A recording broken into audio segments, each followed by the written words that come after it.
walk you through this build, but at the same time, you do have pictorial instructions. So if you want to work at your own pace, you can. So you have a booklet like this, and sometimes it's kind of hard to tell which screws in the instructions you're using. That's why we'll just make sure you know what you've got. But if you're comfortable following the pictures and you want to work ahead, that's okay too. You're going to pull out your chassis. Your chassis is a box that has your motors in it. So the first thing that you're doing is you're attaching your motors. So you all have blue bots. Just pull your motors out of your box. You'll see that there's the axle and there's 2 screw holes. You're using the long screws to attach this. There. We walk around with mine. You have in your box these lovely little clear plastic cases, which are actually meant to use for a lithium-ion battery, because you can use this with a lithium-ion battery. So if you want something rechargeable, you can do that. But today we're using the AA batteries. So this little box is super handy to pour your screws into while you're building. Yeah. And that way you don't lose your parts. Yeah. So it's a little clear plastic box. They're pretty rugged once they're constructed, but there are little pieces you can lose.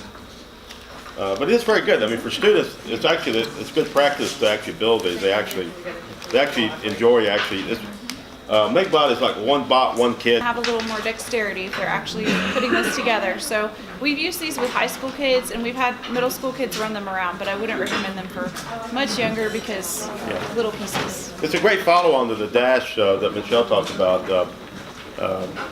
You know, a lot of the same programming are used in these, so there's a lot of carryover.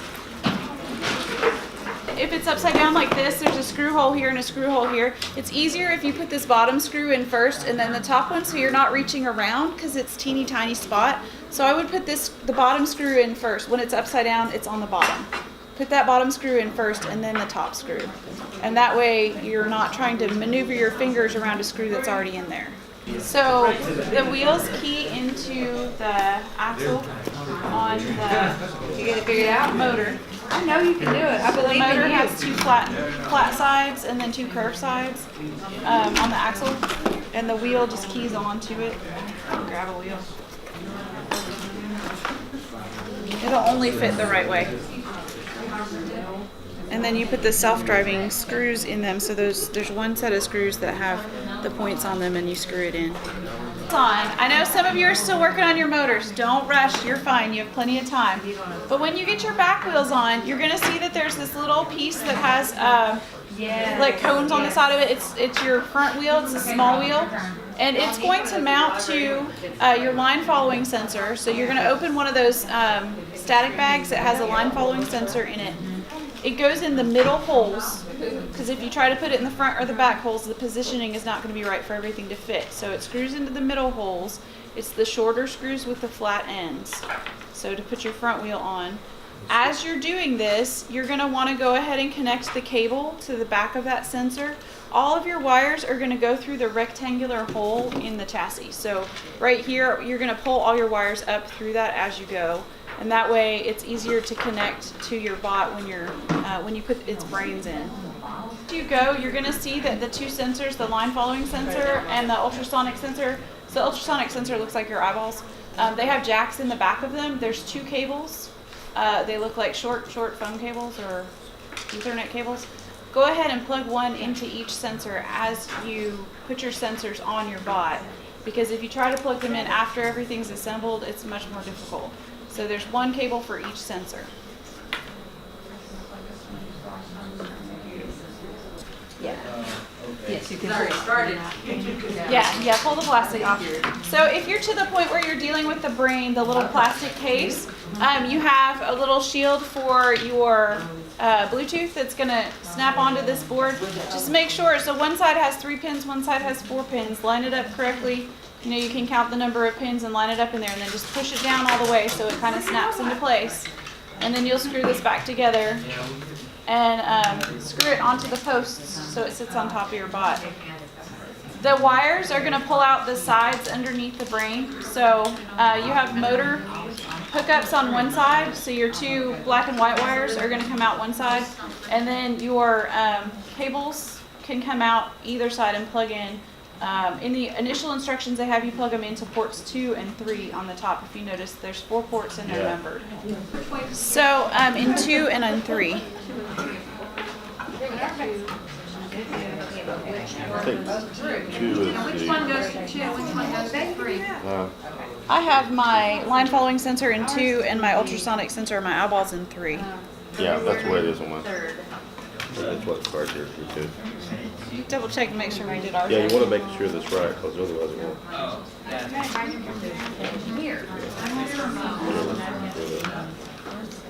Yeah, that's right. Yeah. Yeah, the schematic is right. Here. This little schematic on page. It's back. 9. Yeah, back.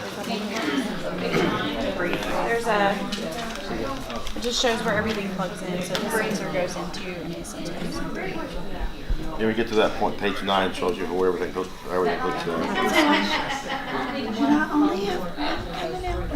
in. You should also have one from the line following sensor on the bottom. No, I have another one supposed to be. I just asked you where it's going to go. Okay. This like this? No. So this will already be at these. Your 3 and your 4. Yeah, we're not going to use the Mine list, 3 and we're mine going to 4. use these guys. I put screws in that thing. Used the MBOTs and the MBlock programming software. The kids also learned soldering basics, so they learned how to use a soldering iron, how to put together circuits.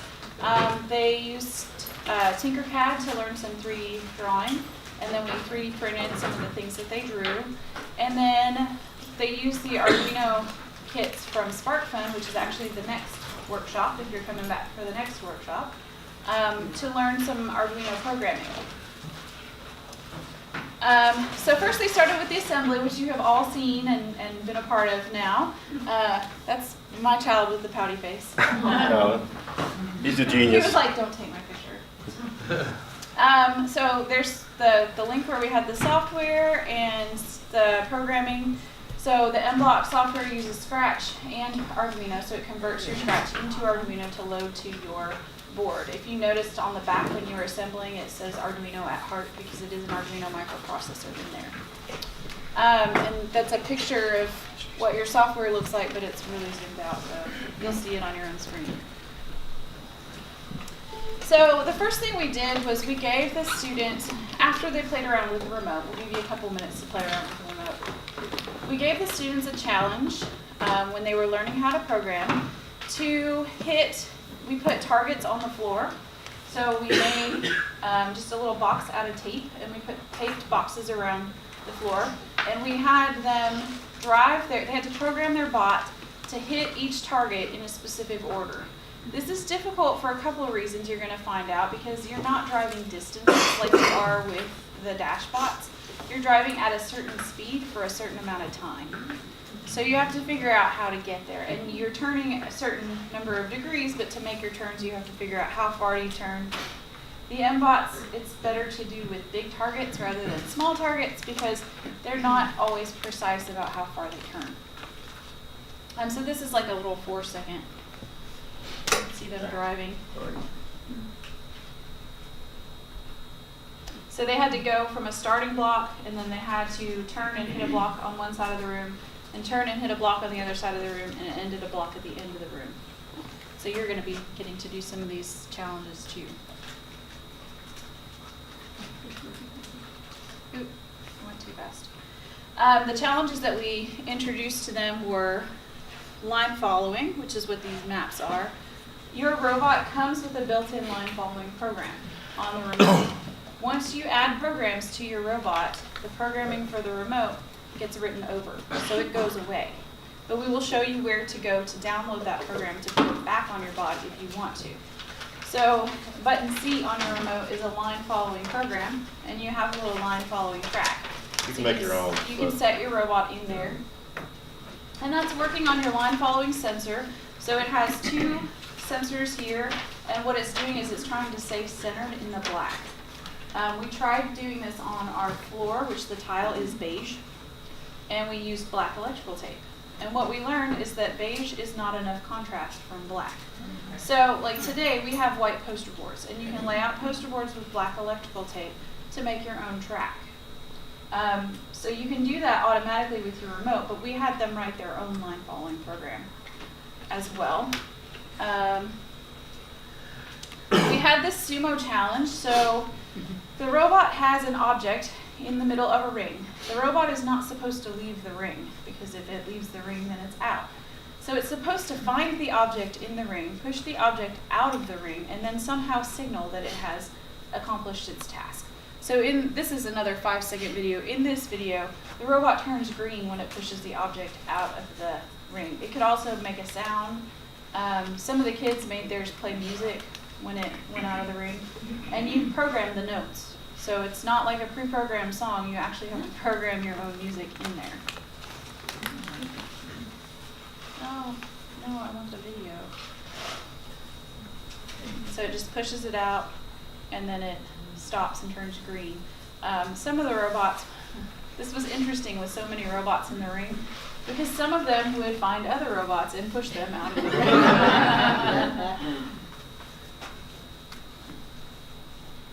Okay, so we had a maze. You have the ultrasonic sensor, which is the eyeballs on the front, and then you have the line following sensor. You can mount these in different places. So you can actually take this off and screw it into the sides, and it can follow a wall. So the sensor that is following your line can follow a wall. You can put your ultrasonic sensor on the side if you want to. There's different places that you can mount these. There's also other sensors you can get. So in the maze, the robot was put in the maze and was supposed to follow a wall to get out of the maze. So you drive along the walls until you find the exit.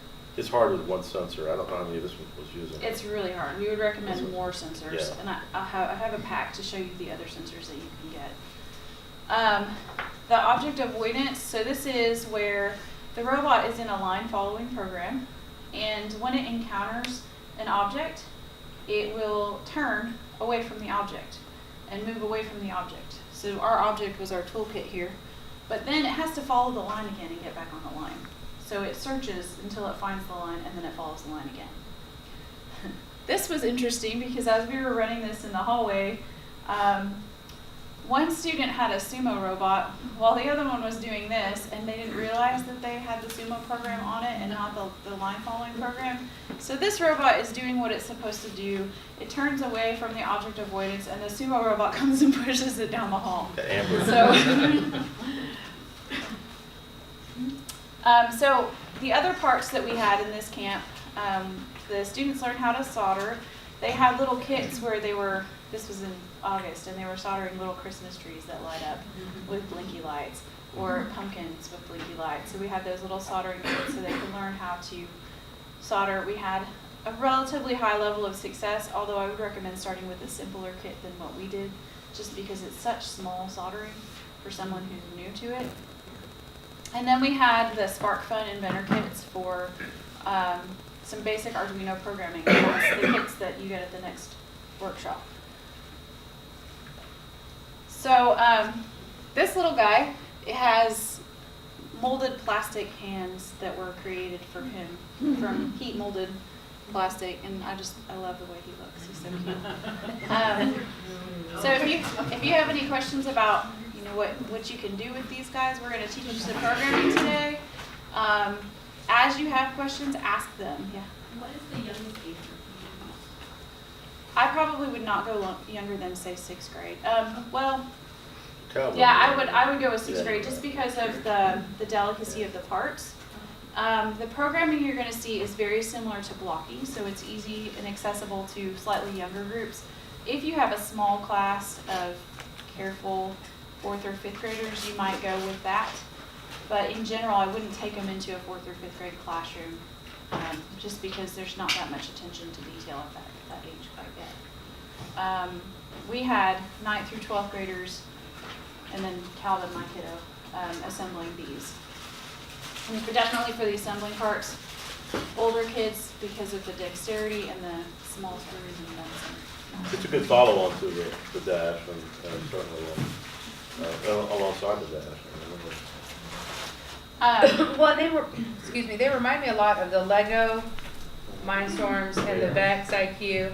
Very similar in the way that you're going to program them, and the thing about Lego and Vex though, it's more like Lego pieces and, snap together stuff, where that's a little more difficult to put together. It's almost like turning an erector set into a robotics kit because of the screws and those types of parts. So I bought a set of sensors, additional sensors, because you can do other stuff with them.